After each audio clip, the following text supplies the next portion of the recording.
What's up, guys? Welcome back to MMA Tapa. We're gonna discuss the full main card of UFC Fight Night Qatar, Tsarukyan versus Hooker. Yeah, let's go right into it. One thing I want to do now, I just noticed, let me go scroll back down, that I think Tagir Ulanbekov is on the main card all of a sudden. It's pretty crazy. But I want to discuss one fight, of course. I think everybody knows that. It's, of course, our new addition to the bantamweight division, Alexandre Topuria and versus Bekzat Almakhan. So, of course, Alexandre Topuria did his fucking UFC debut against Colby Thickness in Perth, Western Australia, and it looked pretty solid. He got the win over Colby Thickness. Colby Thickness also really good addition to the UFC. I think he's pretty good. He looks really good in a fight as well. But of course, Bekzat Almakhan, really good fighter. Made it really competitive with Umar Nurmagomedov as well. So yeah, who I'm gonna pick in this fight is, I'm going for the hype and I'm going for the solid power Alexandre Topuria. I think he's gonna win. I think he's gonna win by decision. I will say though, he didn't really, he's good, Alexandre Topuria, but it's kind of weird because Colby Thickness actually surprised me more in that fight. Like Colby Thickness, Colby Thickness, he was really good. He was active on the feet, a lot of kicks, popping the jab. He didn't have the power, but he was very active, great footwork. Alexandre Topuria is really good, tracking you down, following you, tracking you down, being patient. I would say he's a bit more patient than Ilya, his brother, but I think he's too patient. When he throws, he lands, and he landed one cracking right overhand on Colby. And of course, after that, he got a nice suplex. But I feel like with his punches, he's too patient. He's good to the body, he throws these good body shots, bang bang, but then he's tracking you down, following you, doing this head movement, following you. And he's not throwing a lot. Where compare to Ilya, where Ilya, he throws a lot more in that type of sense, jab, coming, bang, overhand. I feel like Alexandre Topuria needs to loosen up a little bit more with his punches. I feel like he got great wrestling, great Greco-Roman wrestling, of course. Yeah, I feel like he's gonna get this win. I feel like also get the hype as well. And yeah, Bekzat Almakhan, he's pretty good as well. I feel like Alexandre Topuria is a bit more you can see it as well. He's a bit more bigger. They're both 5'7" inches tall. But yeah, I think Alexandre Topuria is gonna win this. I don't know, a knockout. I don't think so. Bantamweights don't not that crazy, but maybe we'll see. But I'm going with Alexandre Topuria by decision win. Yeah, it's great to see get some new names on there. So yeah, that's really good. But yeah, Alexandre Topuria, that's one of the fights I wanted to break down. And yeah, because this fight, Alex Perez and Usam Albayev backing out. Asu Almabayev backing out. Kazakhstani. I was actually going for this fight, but now it's Tagir Ulanbekov versus Kiji Horiji. So I fucking said the name way wrong, but anyway, going for this fight pretty fast then. Tagir Ulanbekov or my man over here. Yeah, I mean Tagir, I'm gonna be honest, Tagir is not some special thing or something. I feel like he's pretty fast, he's alright. He got some weak punches though, he got some decent wrestling. Yeah, I think I'm going with Tagir decision win. Tagir decision win. I know I want to grade it. He got a lot of fighting experience. My God, 44 fights. Whoa, that's a lot. Hold on now. That's a lot of fights, by the way. Fucking hell, that's great experience. Is he just signed? Is this guy signed to the UFC or something? How the fuck are you an unranked flyweight? You have so many fights. What the fuck? Okay. Maybe this guy can win. I don't think so. I don't know. Okay. This is gonna be a tough fight for Tagir, maybe. Yeah. Okay. Well, I would say it's still Tagir decision win. But my gosh, okay. That's a lot for flyweight. My God. Yeah, I would say Tagir decision win. Yeah, Tagir decision win. He got some decent chain wrestling. His striking is alright. He's definitely not powerful. He's not powerful at all. And yeah, we'll see. I will say this is yeah. Nothing to say on the back of another win for the Khabib Nurmagomedov team. Alright, now we're going to the fucking main event of the evening! Sergey Spivak versus the legend! The man in the best shape of his life, Shamil the Burger Gaziev. Shamil Gaziev versus Sergey Spivak! Let's go! Look at this, bro. You gotta appreciate, bro. Shamil Gaziev, fucking phenom, bro. You fucking phenom, bro. Bro, don't. Tom Aspinall, I was the pro. If this guy gets through the rankings, bro, Tom Aspinall, you need to fucking, If this brother takes you to the 4th round, brother, this guy's gonna put the fucking heat on, Like, no way. Anyway, Gaziev, fucking a blob, bro. Oh my gosh. Anyway, that's fucking heavyweight. No, nonetheless, Sergey Spivak or Shamil Gaziev. I feel like what was Spivak's last fight? I feel like that was against Jilton Almeida, right? He lost to Jilton Almeida. And Gaziev got a great knockout. Of course, he's fucking. I think it was second fight of the UFC. Fucking lost to Josina Roses, right? He fucking not even gassing out. Like, I don't want to say the. No. My man didn't have the protein bars, in the beginning of before the fight, he was eating something else in that fucking fight. My goodness. But yeah, what I'm gonna pick, I feel like it's a 3-round fight. Man, Gaziev fucking Shamil Gaziev fucking gassed like it's the fucking shit I've ever fucking seen, bro. In heavyweight as well. But Sergey Spivak is really good. He got some good throws. Sergey Spivak, especially from double unders. But I feel like I don't think he's gonna throw and take down the beast over here, But I'm going with Gaziev. I think he's gonna put him out on round 1. Shamil Gaziev by knockout. Yeah. Oh my god. Bro, Gaziev in a fucking fight against Rosenstruck. He was eating, bro. But it doesn't matter, bro. This man got the fucking power. This man is the next future champion. I mean, look at his fucking body, bro. Everybody wants this, bro. Come on. But yeah, on a real note, I'm gonna pick Shamil Gaziev. I feel like he got some decent, alright striking, even though he's plodding. Oh my god, I don't know what the fuck I'm thinking, bro. He's plodding forward, though. Spivak. I mean, Spivak is way more decent than Spivak. He lets me down a lot, Spivak. I'm going with Gaziev though. Round 1, knockout. Come on, let's go. The blob, fucking brother. Come on, Gaziev, fucking legend. Thomas Aspinall, watch your fucking toes, bro. All right. Jack Hermanza versus Mitiberg Orobai. Oh, I'm not clicking. Why the fuck I'm clicking on Mitiberg? Yeah, okay. Jack Hermanza versus Mitiberg Orobai. What the fuck? It's fucking lagging. There you go. Great fight, but this, bro, welterweight bout, bro. What the fuck? I feel like that's gonna be really bad for Jack Hermanza. He's a fucking middleweight, of course. He had fought way more tougher competition, of course, like Jack Hermanza. Like he got a really bad knockout at Gregory Rodriguez. But if you really look back to his fight, like he just fought Sean Strickland and stuff.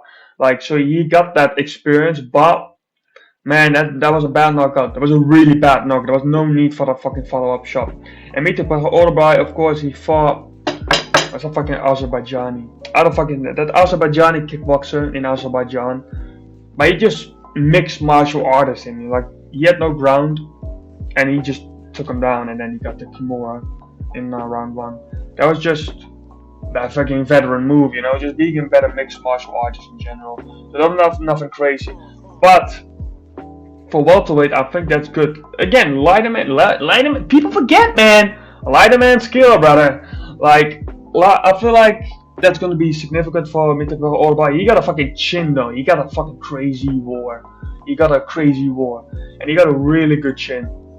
And Jack Hermanza get sparked out cold. But then again, it was fucking against Gregory Rodriguez. That no way Orabai got that power though. But who I'm gonna pick, I don't like Jack Hermanson going to fucking 170. If you're middleweight, you're like a pretty decent size middleweight, and you're going to 170, I don't know if that's gonna be the best move. But if you're lightweight and you're going to welterweight, I feel like that's good, as we have seen, you know.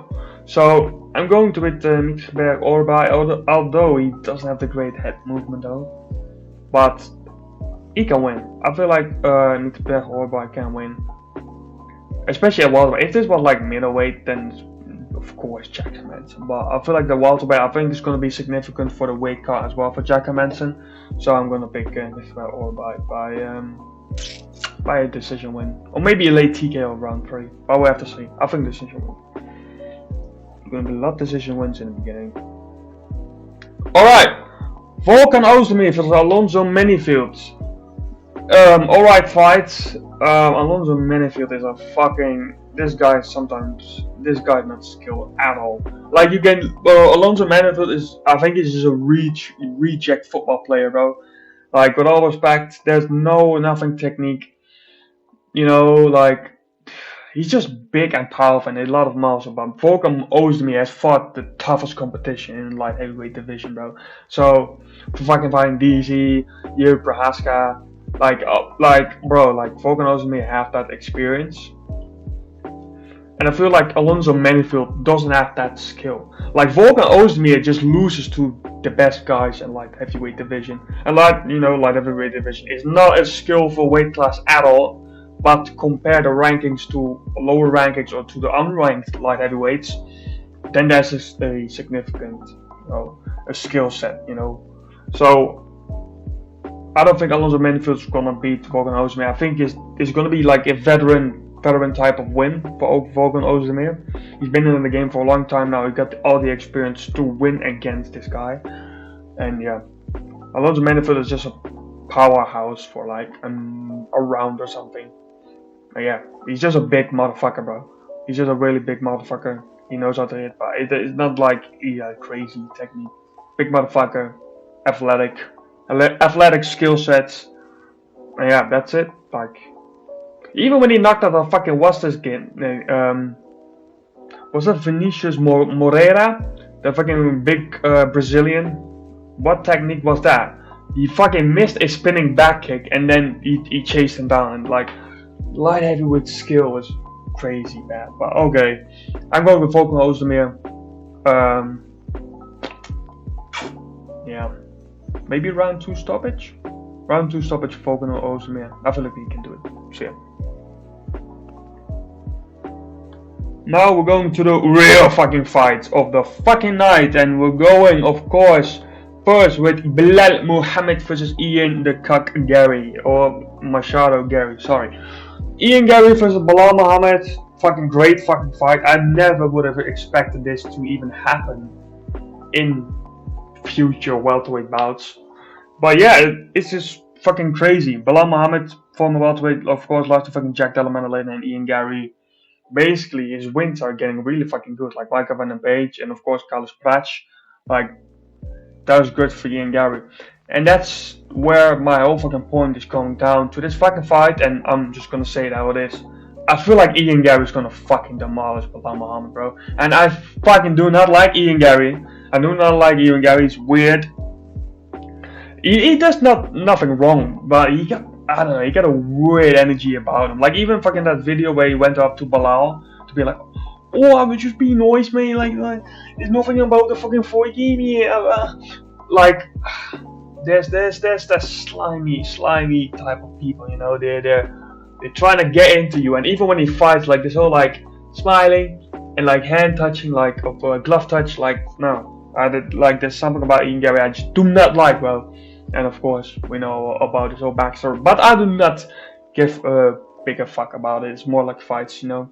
If Ian Gary wants to do that, then Ian Gary wants to do that. But anyway, I'm picking Ian Gary to win. I think Ian Gary is gonna stop Bilal Muhammad. Yeah, I feel like he's gonna stop Bilal Muhammad. The reason why is, if you look at Bilal's competition, like, okay, you beat Wonder Boy by fucking grappling, You beat fucking Gilbert Burns in a shit fight. Yeah, you beat Gilbert Burns in a fucking shitty fight. You got the Sean Brady win, I forgot. You got the Sean Brady win and it was really good. But where's he now though? Where's he now? Like, for real. He won by TKO, but look what fucking Michael Morales did, you know? And Belal, when he fought Leon Edwards, if you look at that fight, it's not a fucking crazy domination, bro. Like, it's not. Sean Brady dominated Leon Edwards. Belal didn't dominate Leon Edwards. Belal won rounds, but he didn't dominate Leon Edwards. Like, Leon Edwards could have won that fight. He reversed Belal. He got some decent shots on the feet. He fucking busted him open in the last round with the fucking elbows. So, there's nothing, it was not domination for Belal Muhammad. And you see what in the Jack fight, what happened as well with a good takedown defense for Jack in that fight. And I feel like Ian Gary is really good with fucking footwork, bro. And Ian Gary got some decent takedown defense as well. When you saw the Shafkat, like he lost to Shafkat, his only loss, and he didn't look trash. Like, don't get me wrong, Ian Gary's a fucking dunk hunt of like, oh, like he's fucking injured, like I fucking injured him, like lad, like bro, no, you fucking lost that fight. Don't fucking cope that you made him injured and that's like some type of win of you. No, you lost fucking to Shafkat. But he didn't look bad and he reversed Shafkat as well for the takedown and he got his back. And if he had better fundamentals and he was not that high up, he could have got the rear naked on Shafkat right one up. So, you know, and look how he beat Michael Van Page, mixed martial artist again, just better mixed martial artists. And then look at Carlos Prates, just shut Carlos Prates down. You know, Carlos Prates has that fucking rhythm of like coming in, and every time he comes in, Ian Gary, bam, stop that rhythm. Fucking explosive, good boxing, and then ends with the kicks. And then like Ian Gary's fucking fast. He's fucking fast. He got really good footwork. He got some decent ground game. I would say he does got some decent ground game, but he needs to learn how to fucking finish it though. He got some good, alright, takedown defense. And yeah, like Belal, like let's say this, right? If I say to you guys, Ian Gary's gonna win by fucking knockout, you can be like, yes, okay, I can see that. Belal Muhammad's gonna win by knockout. No, I do not fucking see that. Ian Gary's gonna win by a pretty dominant decision. Yes, I can fucking see that. Belal Muhammad's gonna win by dominant decision. No, I do not see that. Like, and even though that's weird because it's Belal the decision, you know, remember the decision, blah blah blah. But I do not see that. I feel like what Jack Della Maddalena did, Ian Gary, in terms of like the takedown defense, I feel like he can do it. I don't know Ian Gary scrambles like that, but I feel like Ian Gary, first of all, he got way better footwork. He's not glued to his head with his fucking hands up. He's really elusive. He got good feints. I feel like Ian Gary is going to just own the space immediately in the striking, of course. I don't think he's going to get backed away that much when it comes to like the takedowns of Belal. So no, I do not think so. And Ian Gary is also fucking young. Belal's getting old, but it's Belal. So I feel like Ian Gary is going to win by around like round 3 or something. TKO. I think that's going to put him away. I feel like not crazy knockout, but he's gonna put a Belal away. Constantly pressure and then TKO win by when Belal just stops fucking shooting takedowns. Simple as that. Like, you can hate Ian Gary as much as you want. He's a good fighter. At the end of the day, Ian Gary is a good fighter. So I feel like Ian Gary's gonna win by stoppage, you know, 100%. And yeah, I don't know what Belal then is gonna do. If Belal loses, he needs to fight Kamaru Usman. If Belal wins, he needs to fight Kamaru Usman. I feel like Kamaru Usman fight is inevitable. And then yeah, for Ian Gary, no one. I'm Nixon Wine. Nah, we're gonna see about that. But I understand it can be good. If Ian Gary wins, it can be really good. You know, Dagestan versus Ireland, number 3. You know, McGregor fought Habib, Usman fought Paul Hughes, and then Ian can fight Islam Makhachev. So yeah, but yeah, round 3, Ian Gary is gonna win. Just a more explosive, better footwork, and just understanding. And yeah, he's a good striker. Let's be real. He's a really good striker, good mixed martial artist. So yeah, now my boy, come on, yeah, we're gonna put him away, yeah. Put my fucking boot in his face, yeah. Tsarukyan versus Dan the Hangman Hooker. Come on, boy. This is the crazy. Bro. Bro, if you're a real fucking UFC fucking fan, this is just amazing to see, bro. Dan Hooker is fucking again back in the title eliminator, bro. He did it against Dasapori, and now he's with Arman Tsarukyan. And bro, you know Dan Hooker's career, ups and downs and ups and downs and ups and downs, but this man who always is the fucking Hangman. He's always stayed true to himself. He's fucking Dan Hooker, and he's gonna fucking punch your fucking face. He's gonna bingo you, lad. So, besides that, when it comes to the fucking fight, right off the bat, I'm gonna fucking go with Kopia. I'm not gonna go with Kopia. I don't give a fuck. I'm gonna back this up. Go watch my fucking video why I said Dan Hooker. You can pick Dan Hooker to win. I'm gonna pick Dan Hooker. I'm gonna pick Dan Hooker, bro. I don't care. And the reason why I'm gonna pick Dan Hooker is simply because look at the fucking performance of Arman Tsarukyan as well, bro. Like Dan Hooker, when he fought all these guys, when he fought the veterans, when he fought now on his fucking, a little streak that he's going on. If you look at the fucking, let's say, okay, the Matthijs Gambit fight, Dan Hooker did really well by getting back up. He got some good takedown defense, good get-ups.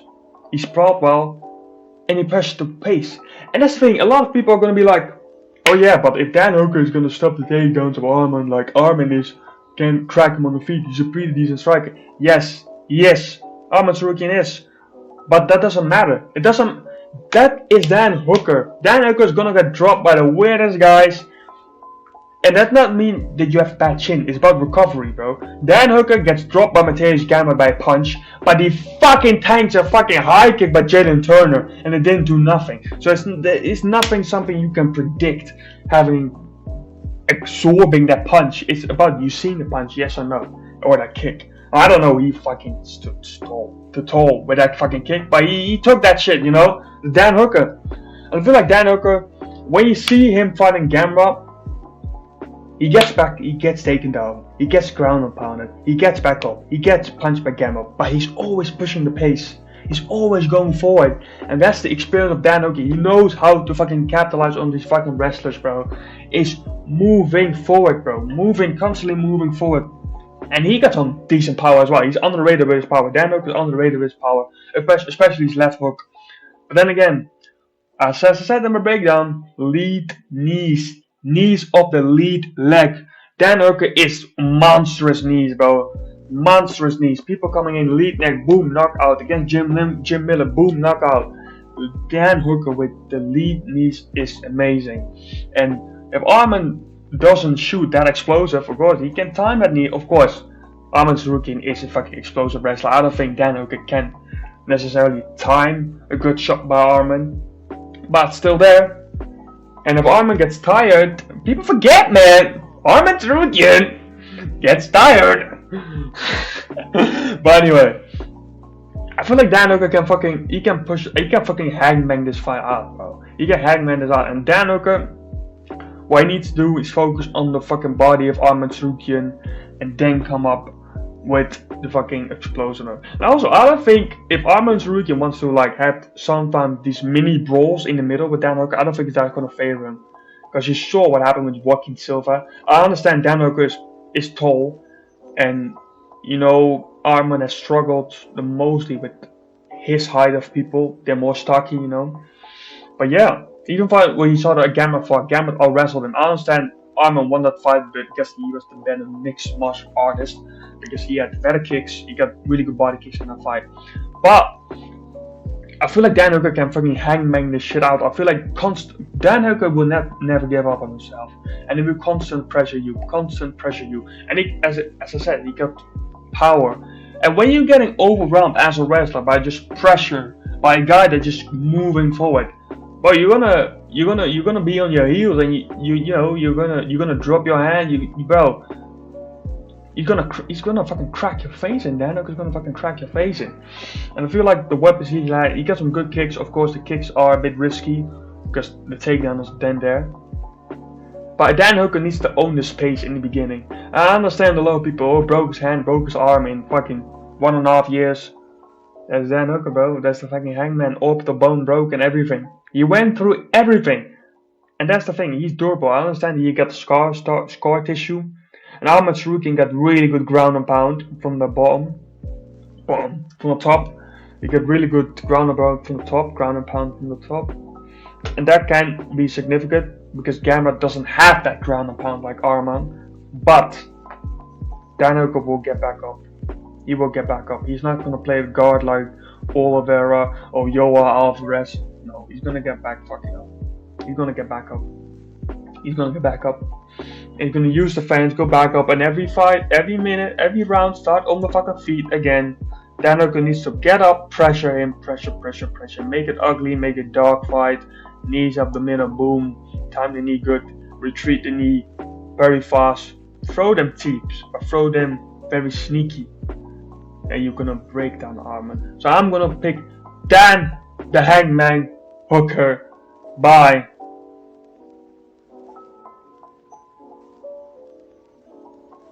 round 4 TKO. Okay. I don't give a fuck. I do not give a fuck. Dan Hooker, Hangman, round 4 TKO on Ahmed Tsarukyan. Is it maybe Cope? Maybe. But I don't give a fuck. I want to support my boy. I'm picking a guy that's always willing to fight. That is a fucking badass on the feet. That is a good guy. That is fighting with injuries, doesn't matter, and doesn't fucking faff around like, oh, I have this fucking medical trainer, blah blah blah blah. No, he's just fucking pull up, 1 minute scrap, put your fucking gloves on, get coffee in the fucking bag, and fucking punch his head in. I'm not here to support the fucking rich man, rich kid, blah blah blah blah blah. Fucking pull out of fights because he has his back injured, even though he was fucking lazy and cannot cut weight. I'm not gonna support a fucking guy that's bitch ass fucking sitting on the couch for 1.5 years because demanding a title shot, even he's not doing anything. He's winning a split decision over Oliveira, and even though Oliveira should have won that fight, so you know, and I'm picking my man over here. So let's fucking go. Dan Hooker, round 4 TKO. I feel like he can actually do it. I feel Dan Hooker will actually also fucking do it. Teeps to the fucking gut, getting the fact back up, fucking pressure forward as he did against wrestlers. Yeah, go fucking forward. Ahmed Tsarukyan does not have a submission threat. He got decent ground and pound. He got decent skills on the feet when it comes to kicks. Good taekwondo kicks. But this man is fucking durable and he will walk forward because he understands the game. He understands pain and he understands that we're all gonna get hurt, but it's about the person who wants to press forward and doesn't care about it. So Dan Hooker, round 4 TKO. Let me know what you guys are gonna pick. Of course, you're gonna pick Ahmed Tsarukyan. Maybe that's the right choice. I don't fucking know. But yeah, thank you for watching. And yeah, we will see you guys shortly. Peace.